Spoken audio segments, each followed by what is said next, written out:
পড়ালেখা কতটুকু করেছো? ইন্টারে গোল্ডেন পাস থেকে, তারপরে আব্বা করছে, তার 2 মাস পর আম্মা। জীবনটা আমার কখন ফাইট হয়ে গেল। বলো কি, তুমি ইন্টার পাস করেছো, তো তোমার কথার এই অবস্থা কেন? কেমন? না কিছু না, পরে আসছো, কথা বলতে একটু গুছিয়ে বলা শিখতে হবে। আচ্ছা না, বলো আচ্ছা। আচ্ছা আচ্ছা বলো। আচ্ছা ঠিক আছে। ঠিক আছে।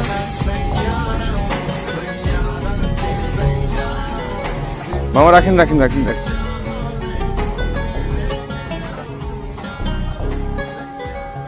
নামো।